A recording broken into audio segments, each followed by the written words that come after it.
On a voulu se lancer dans le prototypage rapide de moins bonne qualité. Et je me suis lancé là-dedans et on a fait faillite. Pourquoi ? Parce que je ne connaissais pas ce métier de mécanicien de précision, que je n'ai pas vu venir ce qui nous est arrivé, qu'on n'avait pas une étude de marché suffisamment étoffée. On n'avait pas suffisamment réfléchi. On s'était lancé parce qu'il y avait une entreprise à reprendre. On s'est dit c'est complémentaire à la nôtre, on la rachète. Et ce coup-là, je me suis bien planté, quoi, oui.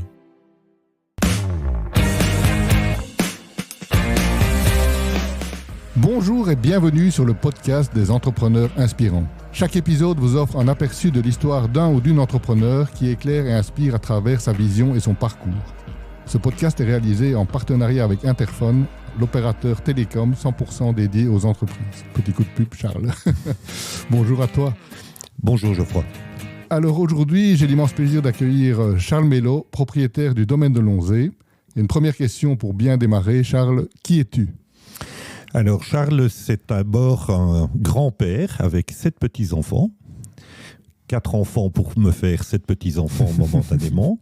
Et une épouse qui, depuis 40 ans, vit avec moi et a partagé avec moi toute ma vie professionnelle, puisque doucement, j'arrive à la fin de mes différents projets. Oui, parce que professionnellement, tu as une longue carrière dont on va rediscuter un petit peu après, mais tu peux nous donner les grandes lignes de ta vie professionnelle ? Ma carrière s'est basée sur un principe, c'est un travail, on apprend à l'aimer. Et donc, j'ai fait 4 jobs très différents dans toute ma carrière, même un 5e. J'ai commencé comme mécanicien dans un garage alors que je terminais mes études d'ingénieur. Ah oui, ça je ne savais pas. J'ai travaillé dans le ferroviaire, oui. Le TGV, on peut y revenir, les polymères, l'assurance. Et maintenant, je vis mon dernier rêve, c'est sauver, préserver, transmettre le domaine de Lonzé. Là, c'est un vrai rêve pour toi. Écoute, je suis la famille en général, je pense. Voilà, je suis la 5e génération d'une famille. Je trouvais un peu triste de devoir l'abandonner, ce qui se serait passé si je n'avais pas trouvé une solution pour que économiquement cette propriété ne soit pas un centre de coût. Mm-hmm. Mes enfants pourront probablement continuer après moi. C'est mon rêve. Voilà, je le vis tranquillement, je prépare. Et puis, plus tard, c'est eux qui décideront. Mais j'espère qu'ils décideront. Ils prendront la bonne décision. C'est quoi ta journée type ? Alors, ma journée type, si je remonte il y a 40 ans, c'était se lever très tôt. Je suis un lève-tôt. J'aimais bien être vers 6 heures au petit déjeuner et même parfois déjà dans mes ateliers quand j'étais dans le monde industriel.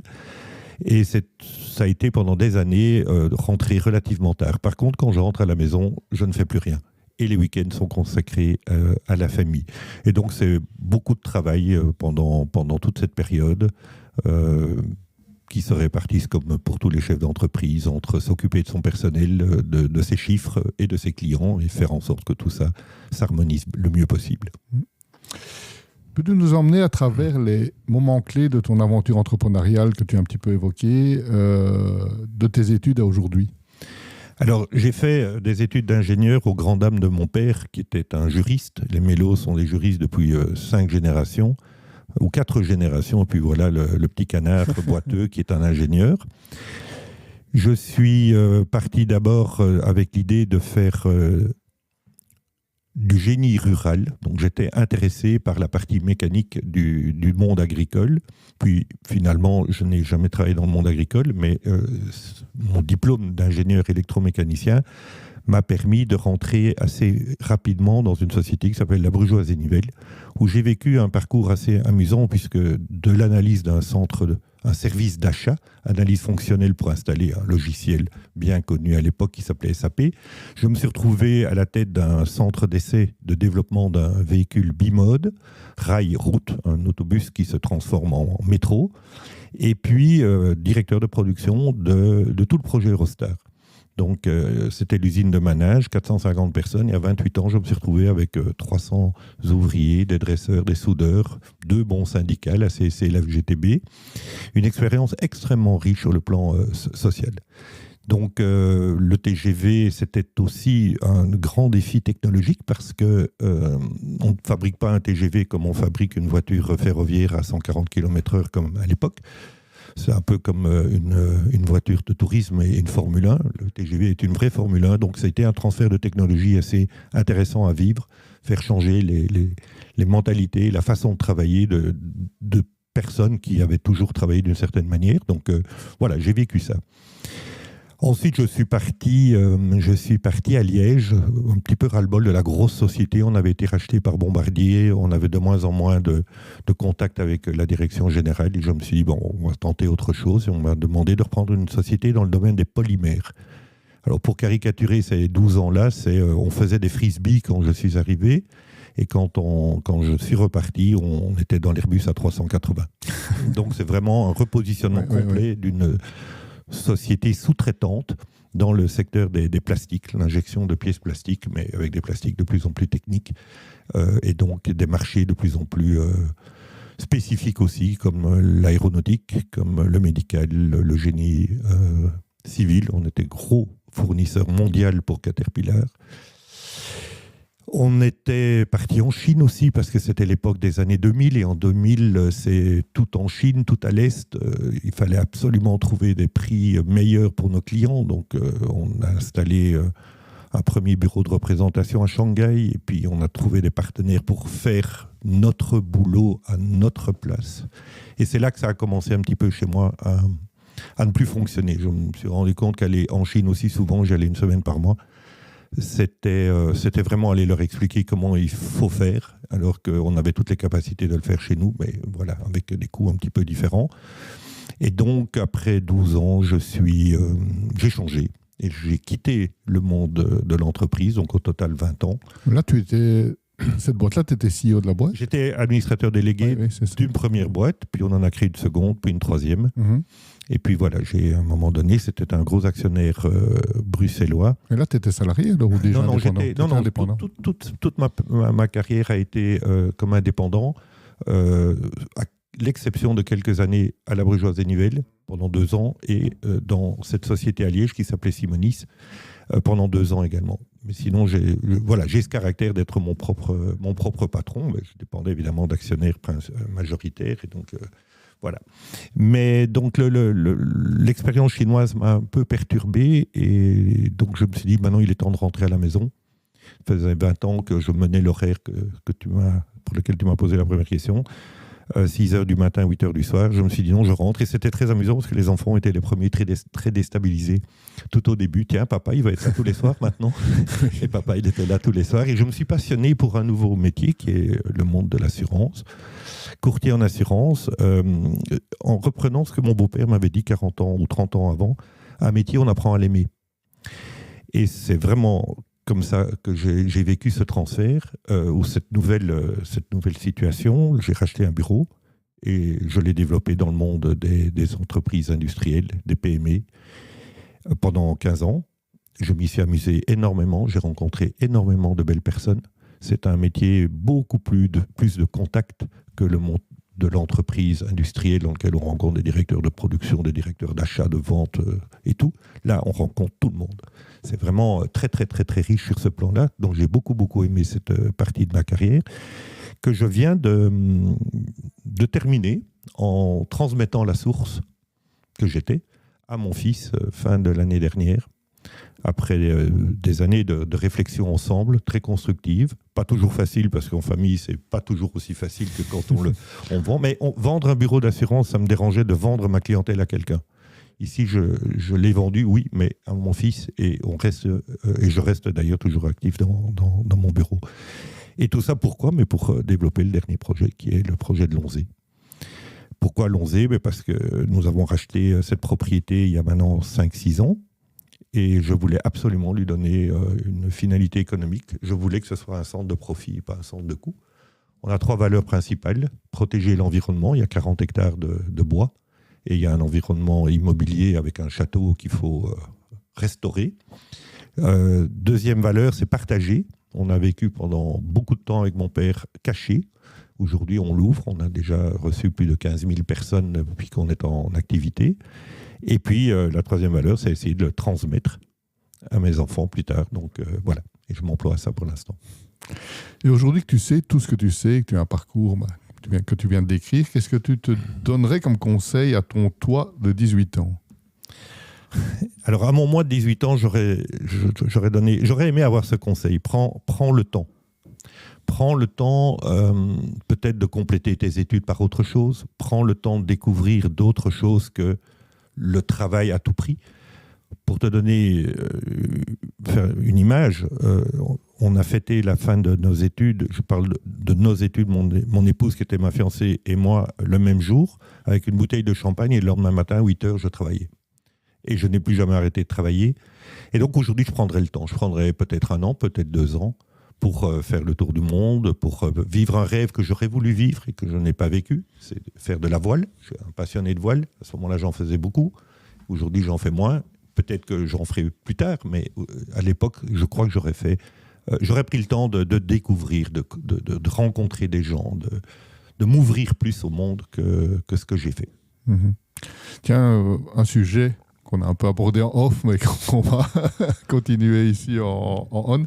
Le côté équilibre, vie de famille, travail. Tu m'as dit, c'est assez intéressant, mon épouse m'a permis de faire la vie professionnelle que j'ai eue, et ça change un peu aujourd'hui avec la nouvelle génération. Quel est ton avis par rapport à ça ? Mon avis par rapport à ça, c'est que sans ce que mon épouse a accepté de faire pendant 20 ans, c'est clair que je n'aurais pas pu faire autant. En tout cas, je n'aurais pas pu, soyons honnêtes, m'amuser, rêver autant. Aujourd'hui, quand je vois les jeunes couples, ils partagent à deux, parce que l'épouse ou la compagne travaille, ils partagent à deux, ce qui est merveilleux. Moi, je n'ai pas fait la vaisselle pendant 20 ans. Mmh. Aujourd'hui, je la fais. Et je découvre que c'est un moment de partage tout à fait agréable. Mais donc, c'est vraiment ça. Moi, ça a été un stress. Parce que quand tu rentres le soir et que tu dînes plateau TV, tu ne te sens quand même pas aussi bien que si tu avais partagé ce moment avec tes enfants. À un moment donné, j'ai découvert que l'aîné avait presque 20 ans.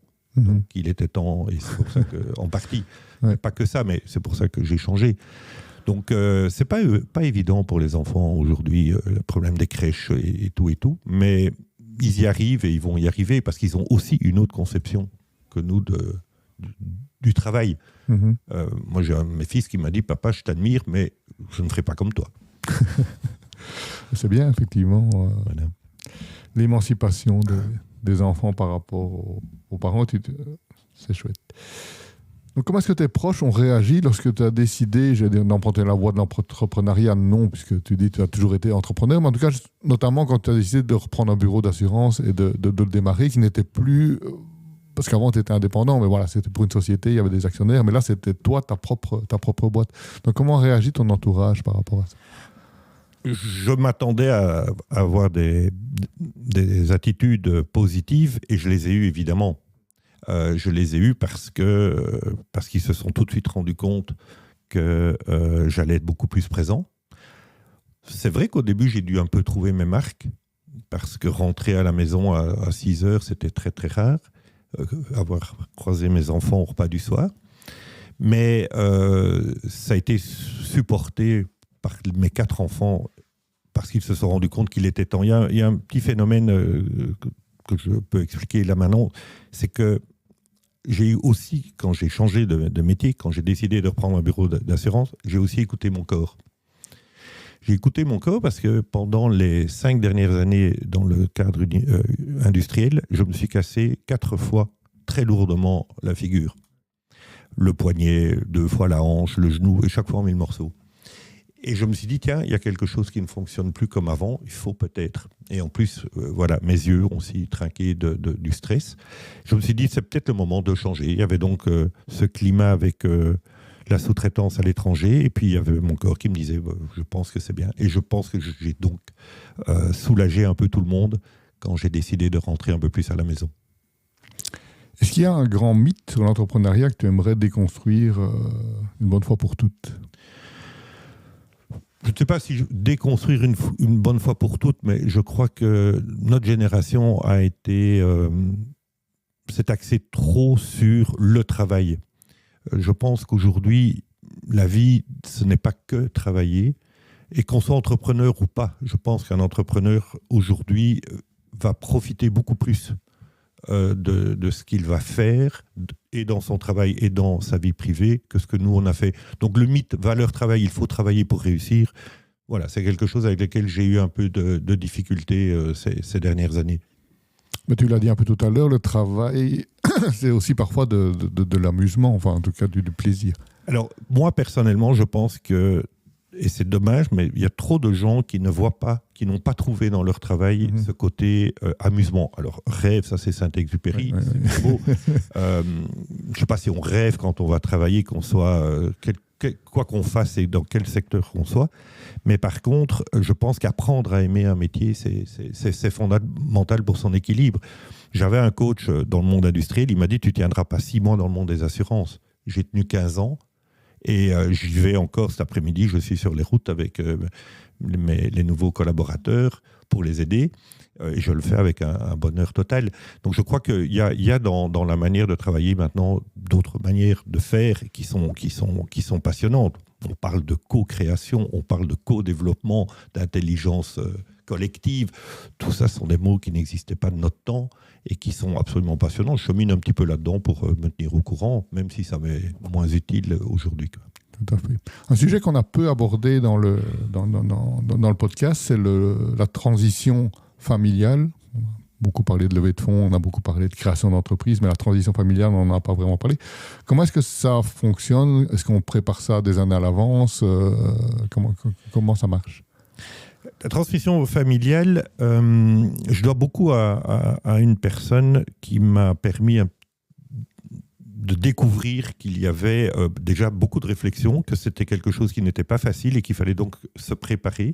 Et je pense, par exemple, à un bouquin qui m'a beaucoup influencé, c'est Les principes sources de Peter Koenig, que j'ai essayé d'appliquer. Mais c'est clair que quand on a, d'une part, un bureau d'assurance qui fonctionne bien et que l'on n'a pas envie de vendre à quelqu'un, que j'ai failli vendre. J'étais à 2 doigts de vendre. C'est un matin, j'ai appelé l'acheteur et je lui ai dit on arrête tout. Parce que mon fils me faisait des appels du pied en me disant « Mais papa, pourquoi est-ce que tu vas vendre ton bureau? Moi, je pourrais peut-être le reprendre. » Et on a mis 3 ans ensemble à y réfléchir et à y arriver. Et puis, quand tu es propriétaire de 40 hectares, indirectement, le mot transmission vient derrière le projet. On ne va pas acheter 40 hectares pendant 10 ans pour les revendre dans 10 ans. Ça n'a pas de sens. C'est un projet qui doit passer au-delà dans les autres, qui doit passer d'une génération à l'autre. Autant le bureau c'est fait, autant l'onzé c'est pas fait.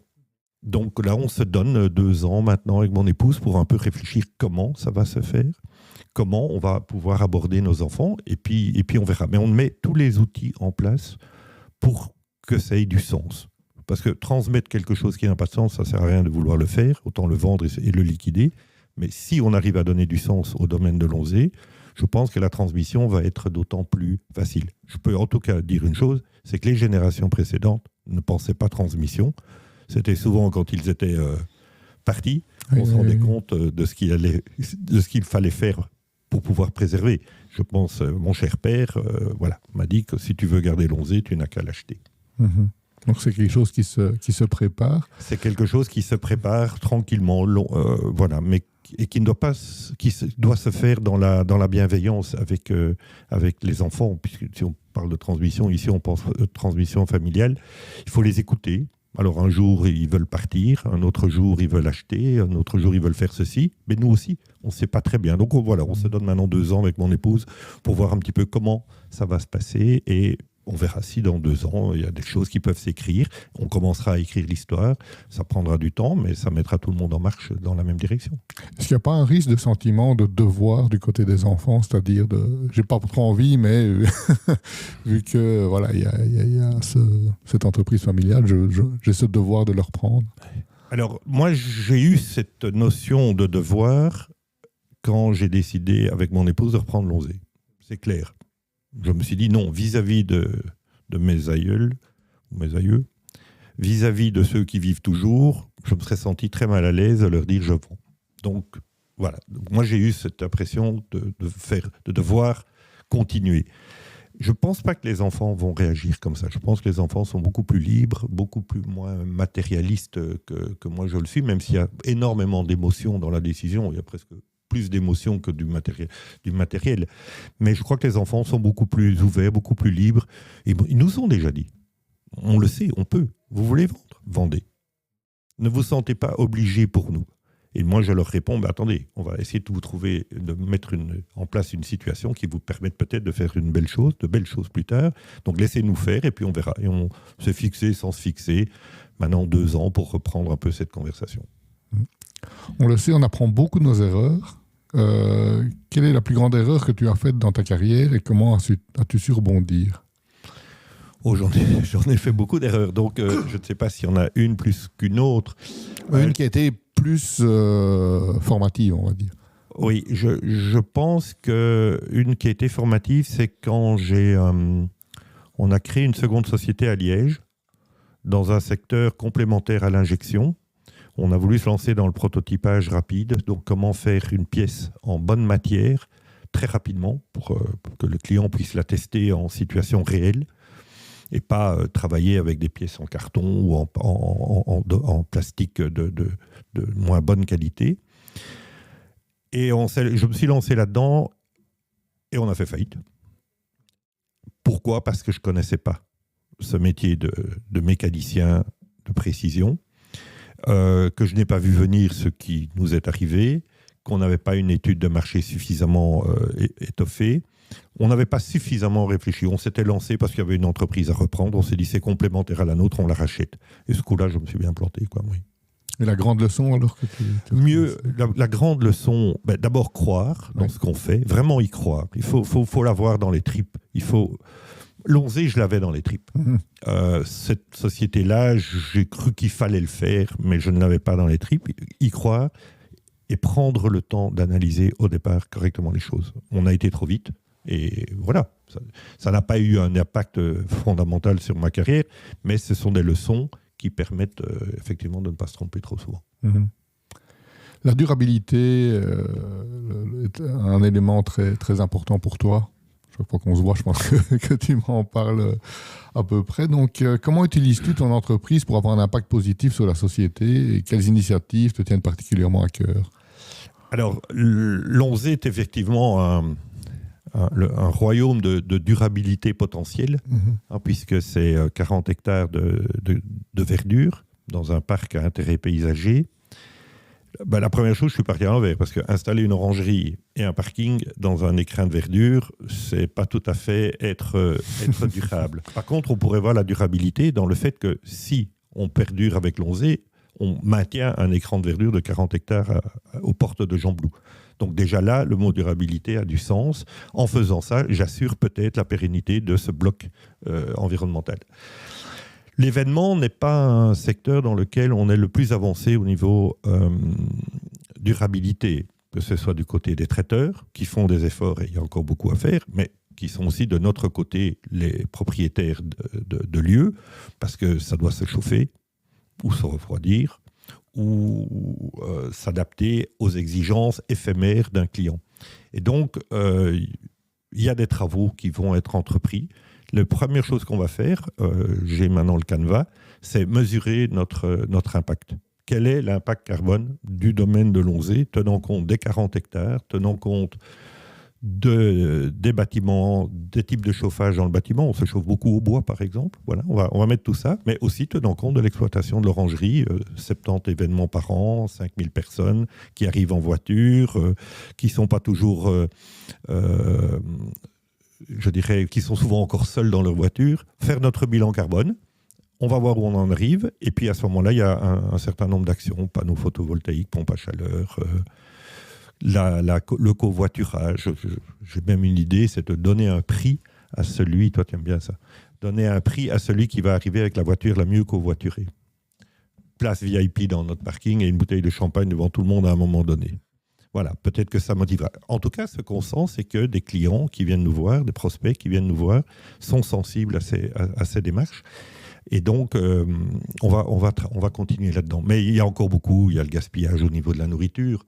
Ça, c'est terrible, parce qu'on ne peut pas en faire grand-chose. Déjà, j'avais été voir à Gembloux, si on ne pouvait pas distribuer ces nourritures le soir même de l'événement. On annonce 150 personnes, les gens ne viennent pas. Le traiteur se retrouve avec beaucoup de gaspillage et tout. Il y a à travailler dans les matériaux qu'on utilise. Les clients mettent des tapis. Ce tapis, on le roule et on va le jeter. Donc voilà, c'est un peu le côté éphémère de l'activité qui nous pousse. Mais Lonzé est un bel exemple pour faire quelque chose. Parle-nous d'une décision difficile que tu as dû prendre en tant qu'entrepreneur et ce que tu en as appris.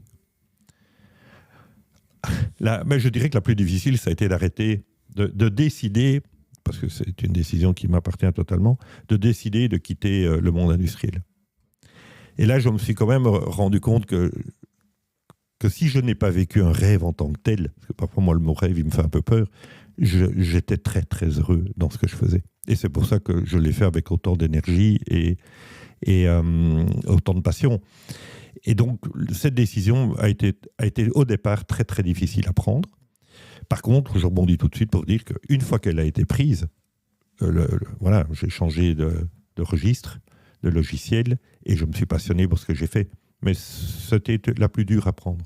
Tu l'as dit tout à l'heure, il faut l'avoir dans les tripes. Tu avais l'assurance dans les tripes ou c'est venu après? Je ne connaissais rien dans l'assurance. J'avais un courtier, comme tout entrepreneur, à qui je demandais de ne pas me déranger trop.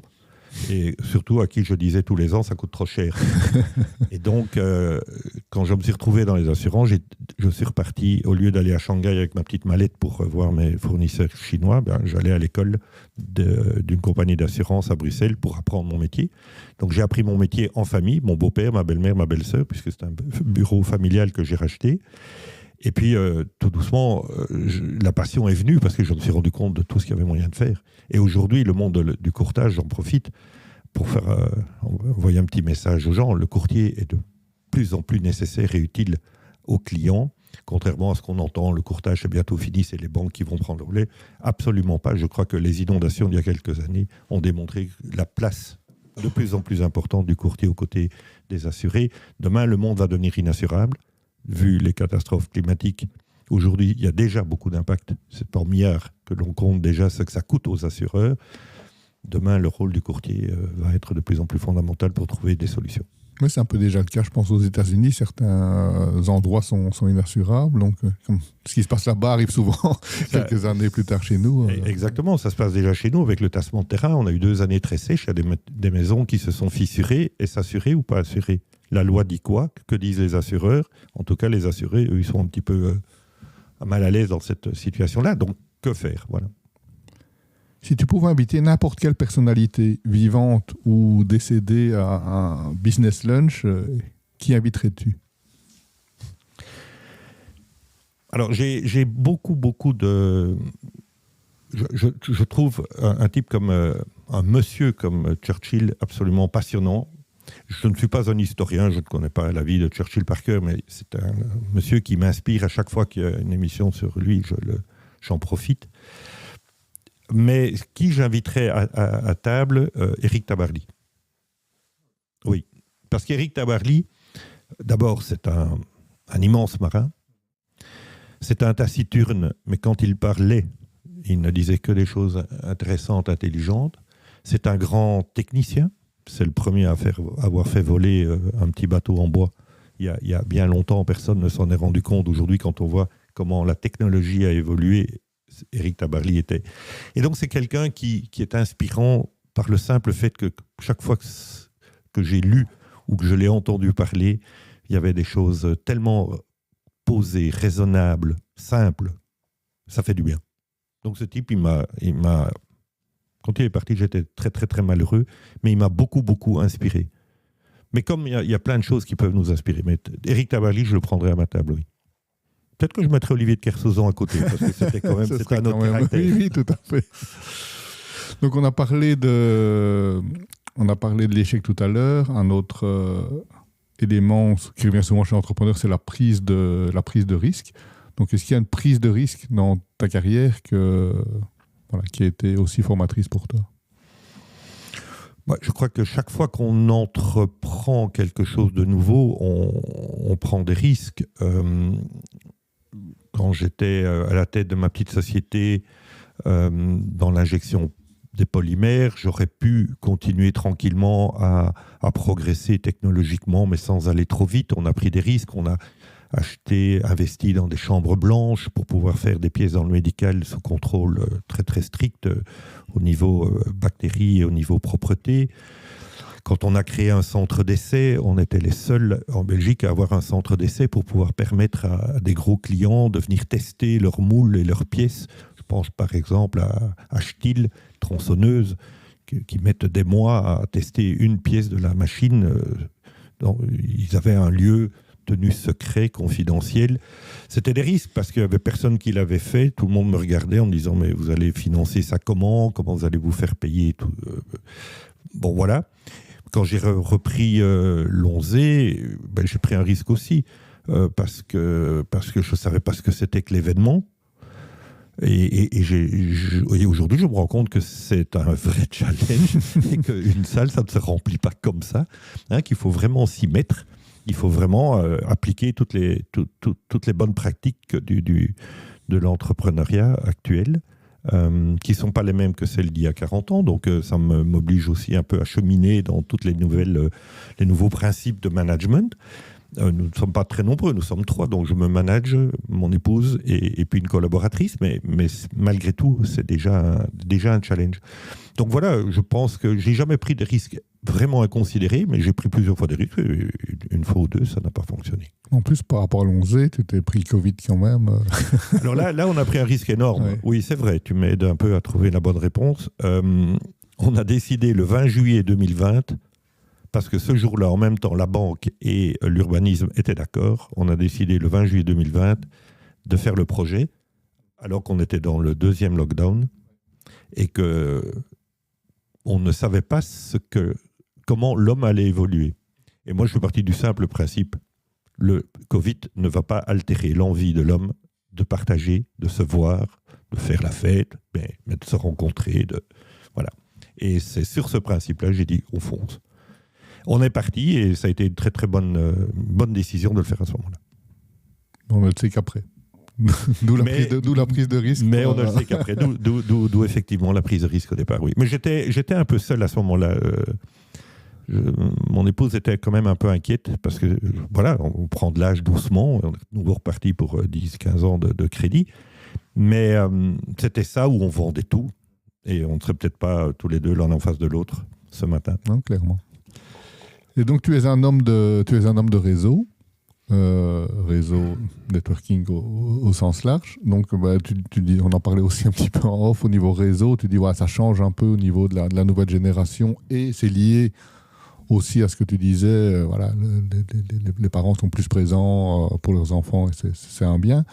Mais donc, quel est ton avis? Justement, tu te dis, tu encourages un peu ton fils aussi à plus réseauter. Quel est ton avis sur le réseautage et l'évolution du réseautage aujourd'hui? En fait, le principe du réseautage, moi, j'ai compris tout son intérêt quand je suis arrivé à Liège. Puisque la première usine dans le ferroviaire, j'étais à Charleroi. Ça aussi, c'était une très, très belle expérience.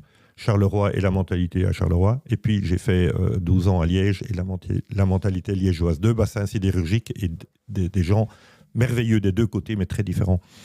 Et à Liège, on était sous-traitants. Donc, je me suis très vite rendu compte que si je ne parlais pas avec mon entourage industriel liégeois, si je n'allais pas dans des discussions, dans des réunions, dans un comité d'administration ou autre, j'allais m'isoler. Et donc, je me suis mis à réseauter. Je me suis mis à essayer avec d'autres de créer ce qu'on appelait des groupements d'intérêt économique pour essayer de se présenter à plusieurs face à un client et démontrer une plus grande capacité de production. Les belles affaires, c'est pour moi, quand on est en face de quelqu'un d'autre qu'on les fait. Et aujourd'hui, je ne veux pas dire que je déplore, ce n'est pas du tout ça, mais je constate que la jeunesse a un petit peu trop tendance je le dis un peu brutalement, mais à se cacher derrière leur écran d'ordinateur et croire que c'est en envoyant un mail qu'on va faire du business. Et moi, je continue à dire que non, c'est en allant à des soirées, la nuit, des entreprises inspirantes.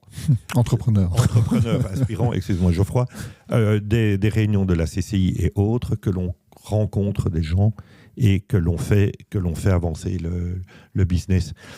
Je vais te raconter une anecdote. Je crois que c'est quand Interphone est venu à Lonzé. J'ai eu la chance de rencontrer un monsieur qui s'appelait Monsieur Solution. Et Monsieur Solution, je lui ai demandé ce qu'il faisait. Il m'a dit, je trouve des solutions pour mes clients. Bon, il me dit, si vous avez une question, posez-la moi, je vais peut-être trouver la solution. Je lui ai posé une question. Je lui ai dit, je cherche un œnologue pour faire du vin de rhubarbe. 3 semaines, 1 mois plus tard, il me téléphone et il me dit, j'ai trouvé un œnologue pour faire du vin de rhubarbe. J'ai téléphoné à l'œnologue qui était au courant de tout. Il était préparé et je fais du vin de rhubarbe. Donc voilà un exemple, parmi beaucoup d'autres. Voilà, un peu sympathique de ce que le networking, le réseautage peut apporter. Ouais. Et comment as-tu vu l'évolution du regard des autres, et par les autres, j'entends ton entourage, mais pas proche, plutôt élargi, au fur et à mesure de ta réussite entrepreneuriale? Personnellement, je n'en ai jamais fait grand cas. Voilà, j'ai travaillé pour moi et pour mes enfants, pour mon épouse, pour les mettre dans un certain confort et une certaine sécurité. Je ne pense pas avoir vu de regard qui changeait. J'ai peut-être une anecdote plus ancienne, c'est plutôt du côté de mon père. Mon père ne voulait que je fasse le droit, et moi je ne voulais pas faire le droit. Donc je suis parti un peu en cachette faire des études d'ingénieur industriel en électromécanique à Tournai. Et c'était amusant parce que mon père est venu voir un jour sans me prévenir. J'ai vu sa voiture dans le parking. Et puis, quelques années plus tard, je retrouve mon père dans un club Rotary. Et ce jour-là, je présente mon entreprise industrielle. C'était les polymères. Et là, j'ai découvert que mon père venait de découvrir ce que je faisais. Donc voilà le regard d'un père qui se dit... Et il est venu le dire à mon épouse en me disant « c'est magnifique, je ne savais pas que Charles faisait tout ça ». Donc c'est peut-être le message le plus fort que je retienne. Sinon, pour le reste... Est-ce qu'il y a une recette entrepreneuriale, c'est-à-dire toi qui as eu plusieurs, comme tu l'as dit, il y a eu 4 grands pôles dans ta carrière, est-ce qu'il y a une recette qui s'applique d'un pôle à l'autre, ou est-ce que chaque fois on recommence une remise à zéro? Je pose la question parce que sur un événement, on a eu la chance d'avoir Bruno Venanzi qui a expliqué le succès de l'empirisme et puis qui dit finalement appliquer les succès de l'empirisme au standard de Liège, ça n'a pas fonctionné de la même façon. Donc est-ce qu'il y a des éléments en tout cas communs qu'on peut réappliquer et qui fonctionnent à chaque fois? L'enthousiasme, l'envie, l'envie de. Je mettrais beaucoup plus d'écoute que je n'en aurais mis il y a 40 ans. Il y a 40 ans, j'étais plutôt un patron solitaire qui donnait des guidelines et qui disait on fait comme ça. Aujourd'hui, et c'est d'ailleurs une de très belles choses en management, c'est qu'on écoute beaucoup plus ses équipes et on essaye de les prendre avec soi. Parce que si ce que tu fais est un rêve pour toi, tant qu'à faire qu'il soit un rêve pour tout ton personnel. Écouter, partager.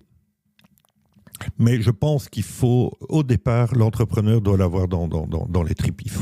Il faut qu'il soit l'animateur. Il reste l'animateur. Et donc, je dirais, une des plus belles qualités, c'est de soi-même vivre ce rêve et d'avoir envie de faire partager et son personnel et ses clients. On parle beaucoup d'aujourd'hui, surtout, de mindset dans l'entrepreneuriat. Donc, comment est-ce que tu décrirais ton propre état d'esprit entrepreneurial et comment est-ce que tu le travailles au quotidien? Il y a quelques années, je me suis pris une bonne claque quand on m'a demandé ce que voulait dire manager. J'ai dit c'est décider, décider, donner des ordres, ceci, cela, cela. Et puis on m'a dit non, c'est plus du tout ça. Alors je n'ai pas le libellé, mais ça s'appelle le coach. Le C a une signification, peut-être communication. Le A, c'est faire grandir, ou les talents. Enfin, je ne sais plus comment ça se prononce. Mais je me suis dit, je suis quand même très, très loin de comment il faut manager aujourd'hui. Et donc, j'ai commencé à écouter les gens, à lire et à aller à des petits séminaires à gauche, à droite pour un petit peu m'imprégner de comment il faut faire. Je dois dire que je ne suis pas certain que la vie du manager actuel est plus facile que la nôtre il y a 40 ans. Parce que donner de la responsabilité et de la liberté aux gens, c'est très bien, mais il faut quand même ne pas oublier de canaliser tout ça. Voilà, ça demande une autre manière de travailler. Mais voilà. C'est vrai qu'il y a un courant un peu aujourd'hui, soft skills, on en a beaucoup parlé. Et le courant vient un peu en disant qu'il ne faut quand même pas oublier, même si les soft skills sont importantes, les hard skills à un moment donné. Oui, absolument. Mais je vais prendre un exemple, tu l'as certainement déjà entendu. Je ne vais pas citer le nom, bien qu'on peut le faire, mais j'ai entendu parler par exemple de valeurs d'entreprise. Et dans les valeurs d'entreprise, maintenant, on parle des valeurs d'amour. Alors au début, ça m'a un peu surpris, pas choqué, mais surpris. Je me dis, ouh là là, qu'est-ce que ça veut dire, une valeur d'amour dans une entreprise ? Eh bien, quand je vois ce que ces entreprises arrivent à faire et comment elles se développent et comment elles performent, mais surtout, dans quelle ambiance intérieure elles sont, je me dis, mais oui, mettre une valeur d'amour pour, quelque part, faire grandir son personnel, et en faisant grandir son personnel, faire grandir son client, ben, si ce n'est pas ça le business, ouais, clairement. Voilà. Mais ça, c'est très récent. Et j'ai eu, il y a quelques années, un peu de peine. Et donc, je chemine un peu dans tout ça. J'aime bien les mots co-développement, l'intelligence collective, tout ça, c'est passionnant et j'essaye de l'appliquer. Nous ne sommes que 3, mais j'essaye de l'appliquer. J'essaye aussi de l'appliquer avec mes enfants qui sont en dehors de la société, mais qui, quelque part, nous regardent faire et qui souvent nous disent « Mais pourquoi tu ne nous informes pas ?» Et donc, c'est un travail au quotidien, mais voilà. Tout à fait. Quelles sont tes sources d'inspiration, justement, en tant qu'entrepreneur, qu'il s'agisse de lecture, de mentor, d'expériences vécues? Là j'ai un petit souci personnel, c'est que j'espérais pouvoir profiter d'avoir un peu plus de temps pour lire. Mm-hmm. Et malheureusement, pour l'instant, je ne sais plus lire. Donc j'écoute.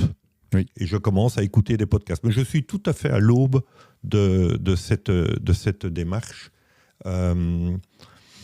Maintenant, on a une... je ne vais pas faire de pub, surtout que c'est... Mais en tout cas, il y a de plus en plus de livres. Maintenant, quasiment tous les livres aujourd'hui sont en audio, surtout sur des plateformes en audio de manière assez disponible. Maintenant, c'est la qualité aléatoire en fonction du lecteur, mais il y a quand même des livres de qualité qui se retrouvent. Il y a énormément de podcasts de qualité. Il y a juste je parle de livres, pas de podcasts, vraiment des livres. Oui, il y a des livres de qualité, j'en ai lu quelques-uns. Le seul problème, c'est quand tu as une intelligence qui est au départ visuelle et que tu dois transférer. Donc je suis un peu dans cette phase. Si tu me rappelles dans 2 ans, je pourrais te dire tout ce que j'aurais probablement lu sur toutes les nouvelles technologies. Enfin, pas des nouvelles technologies, les nouvelles inspirations managériales dans lesquelles je crois vraiment, vraiment, vraiment beaucoup parce qu'elles s'apparentent, elles s'harmonisent avec la vie que l'on mène aujourd'hui. Ne fût-ce comme on en parlait tout à l'heure, la vie de couple a changé. La vie dans les entreprises doit évoluer et elle évolue. Et personnellement, je trouve ça magnifique. Tiens, le mentorat, justement, c'est quelque chose qui a, dans les deux sens, toi mentoré ou toi mentor, c'est quelque chose qui a déjà eu lieu, j'imagine, avec ton fils à un moment donné, mais avec d'autres personnes. Alors, non, sauf au travers de groupes de réflexion où je partage, mais réellement un rôle de mentor, non. Voilà, c'est peut-être quelque chose que je découvrirai. Enfin, si, avec mes enfants, tu viens de le dire, avec mon fils aîné, pour lui permettre la transmission. Mais en tant que mentor de quelqu'un d'autre, non. C'est peut-être quelque chose qui pourrait me motiver. Mais pour ça, je dois d'abord retrouver un équilibre entre une intelligence visuelle et une intelligence auditive. Est-ce que tu pourrais nommer un entrepreneur inspirant que tu aimerais voir à ta place devant le micro? Oh, il y en a beaucoup. J'en ai écouté certains grâce à toi, quand je vais à des réunions que tu organises et quand tu fais parler des entrepreneurs. Je te parlais en off tout à l'heure de Jean-Michel Carlier. Moi, j'admire ce garçon qui est tout seul à la tête d'une magnifique entreprise et qui, quand on le voit, a l'air absolument heureux de ce qu'il fait. Donc, c'est un type d'entrepreneur que j'aime beaucoup. Je n'ai pas de nom, mais si tu me demandes que je t'en donne pour demain matin, je t'en donnerai une dizaine, oui. Et où est-ce que les auditeurs peuvent suivre ton actualité, ou en tout cas celle du domaine de Lonzé? Alors, on est principalement présent sur les réseaux sociaux, sur notre site Domaine de Lonzé. Le 21 avril, nous faisons un premier événement ouvert au public, donc, qui s'appelle Pâques en douceur. C'est un événement familial, qui se veut familial. C'est vraiment papa, maman et les enfants, parce que quand on prend les 3, en général, tout le monde s'en va joyeusement de la maison. Quand il y en a un qui va au football et pas l'autre, c'est déjà très différent. Donc j'ai dit, on fait un événement familial et les préventes vont être lancées. Donc ça, on va voir ça sur les différents réseaux, que ce soit LinkedIn, Instagram ou Facebook. C'est une question que je ne t'ai pas posée justement sur le côté communication, marketing du domaine de Lonzé. Comment est-ce que vous pratiquez ? Eh bien, on pratique un site, on pratique les réseaux, et puis moi-même, chaque fois que je peux, je prends mon bâton de pèlerin, je vais faire un speed dating au B19 ou ailleurs pour parler de Lonzé. Oui. On essaye d'inviter les gens à venir voir. Donc, je dirais, pour l'instant, on communique de façon assez classique. Il faut bien se dire que c'est le bouche à oreille qui est le meilleur vecteur. Oui, si les gens sont satisfaits, je crois que c'est vraiment ça qui doit être notre objectif, faire des prestations de qualité. Si les gens sont satisfaits, ils reviennent et où ils le disent. Il y a des événements B2B qui se terminent par une réservation pour un mariage. Oui, c'est ça. C'est un peu une boucle. Donc, effectivement, si tu as 200 personnes dans la salle, tu en as bien 2-3 qui vont devenir des prospects intéressants. Voilà, il y a du cross-selling qui se fait entre le domaine de Lonzé et Axisio, qui est le bureau d'assurance de Lionel, dans lequel je suis toujours. Et puis, il y a du cross-selling qui se fait entre les événements corporate et privés. Et donc, c'est la meilleure manière pour nous de faire. C'est vraiment d'être le meilleur qui soit, les meilleurs qui soient, pour que le client ait envie de revenir ou en tout cas d'en parler autour de lui. Eh bien, un grand merci Charles pour ce partage inspirant. Chers auditeurs, nous vous remercions de nous avoir accordé votre temps. Si vous avez aimé ce podcast, partagez-le et surtout abonnez-vous, parce qu'on sait, on peut s'abonner aussi sur les podcasts. On se donne rendez-vous prochainement pour d'autres rencontres et d'autres doses d'inspiration. À très bientôt. Salut Charles. Merci Geoffroy.